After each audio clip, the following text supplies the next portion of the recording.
अगदी तर आपण बघतोय या मोर्चाकडे आपलं लक्ष राहणार आहे। आपल्यासोबत सचिन सावंत आहेत, काँग्रेसचे नेते। सचिनजी, आपण ही दृश्य दाखवतोय पृथ्वीराज चव्हाण यांच्या वक्तव्याच्या विरोधामध्ये सध्या शिंदे गट आक्रमक झालाय आणि त्यांचा हा मोर्चा। असं आहे की शिंदे गटाने अशा पद्धतीने विचार करावा आणि त्याबद्दल भूमिका मांडावी आश्चर्य आहे।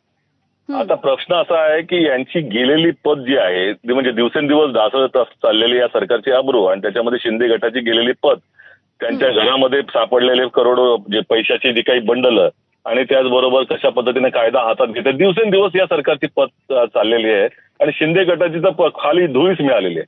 त्यामुळे गेलेली पद मिळवण्याचा हा मला असं वाटतं केविलवाणा प्रयत्न आहे। याच्यापेक्षा जास्त काही फार बोलण्याची आवश्यकता नाही। त्यांनी राष्ट्रीय विषयांवरती काही फार बोलू नये, तेवढं त्यांनी आपल्या राज्यस्तरीय काही विषयांवरती बोलावं। सचिनजी, ह्या सगळ्या मोर्चेकरांचं असं म्हणणं आहे की आम्हाला आमचं निवेदन द्यायचंय टिळक भवनामध्ये जाऊन, त्याविषयी काय सांगाल?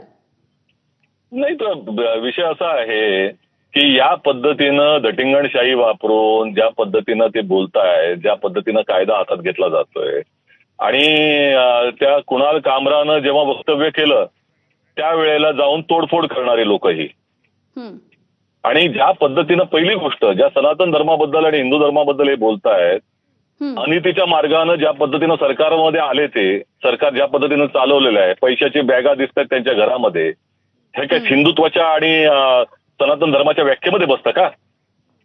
पहिलं धर्म काय आहे ते समजून घ्या। अनितीच्या मार्गानं सरकार चालवताय तुम्ही, दिवसेंदिवस तुमच्या सरकारची अब्रू ढासळत चाललेली आहे। खऱ्या अर्थाने हिंदू धर्माचा अपमान यांनीच केलेला आहे।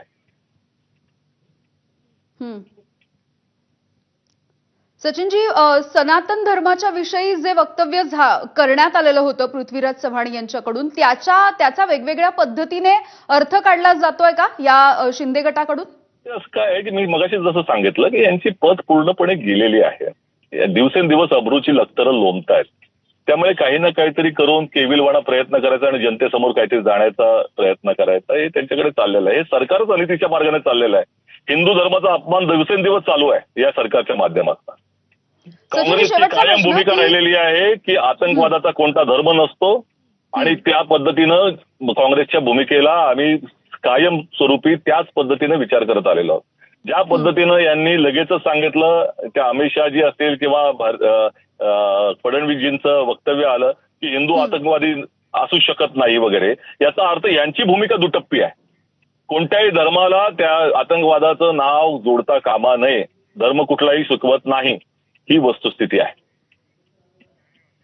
अगदी सचिनजी, धन्यवाद, तुम्ही बोललात, प्रतिक्रिया दिलीत यासाठी। तर ठाण्यामध्ये सुद्धा पृथ्वीराज चव्हाण यांच्या विरोधामध्ये आंदोलन सुरू